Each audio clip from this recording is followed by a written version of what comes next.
Hello అండి అందరికీ. అందరూ ఎలా ఉన్నారు? చిన్నప్పుడు కాకరకాయ తినమంటే ఎవరు తింటార్రా బాబు అని పక్కన పెట్టేసేవాళ్ళం. కానీ ఇప్పుడు పెళ్ళైన తర్వాత మనంతట మనమే గ్రోసరీ లిస్ట్‌లో ఇది కూడా యాడ్ చేసేసుకుంటాం. కాకరకాయ చాలా చేదుగా ఉంటుందని అందరూ దూరం పెడతారు కదా! కానీ ఇది ఆరోగ్యానికి ఎంత మేలో తెలుసా? మా అమ్మ చెబుతూ ఉంటుంది, జీవితం కూడా కాకరకాయ లాంటిది అని.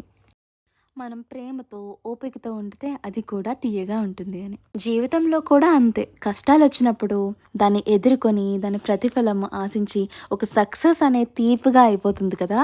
ఈ కర్రీ కూడా అంతే. చిన్నప్పటి నుండి కాకరకాయ తినడం నాకసల అంత ఇష్టం ఉండేది కాదు. కానీ ఒక్కొక్కసారి నాకు హెల్త్ బాలేనప్పుడు అమ్మ చేతులతో చేసిన కాకరకాయ కర్రీ అలా వేడి వేడిగా పెడితే నాకు ఫీవర్ అంతా ఒక్కసారిగా పోయేది. అండ్ మళ్ళీ ఆ రుచి అయితే ఇప్పుడు తెస్తున్నాను. అమ్మకి 100% టేస్ట్ మ్యాచ్ అవ్వకపోయినా అట్‌లీస్ట్ 95% అయితే నేను మ్యాచ్ చేసి ఈ విధంగా అయితే నా కర్రీ అయితే ప్రిపేర్ చేసేసుకున్నాను.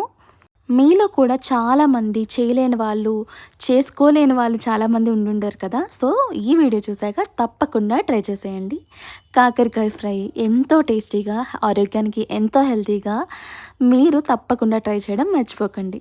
చాలామంది కొన్నిసార్లు చేసుకున్న గ్యాప్ ఇచ్చేస్తూ ఉంటారు. సో, ఈ వీడియో మీకు ఒక సైన్ అనుకోని చేసేయండి. మరి నా స్టోరీస్ అన్నీ మీకు నచ్చాయా? నచ్చితే video like, share and subscribe చేసుకోండి. మరిన్ని వీడియోస్ కోసం నా ఛానల్‌ని ఫాలో అయిపోండి. ప్రియాంక కథలు. సో, ఈ కర్రీలో చిన్న చిట్కా ఏంటంటే లాస్ట్‌లో చిన్న బెల్లం ఏసి కొంచెం వాటర్ అయితే కలిపి ఇలా ముద్ద ముద్దగా చేయండి. చాలా యమ్మీగా, టేస్టీగా అయితే ఉంటుంది. నాకైతే చాలా నచ్చింది.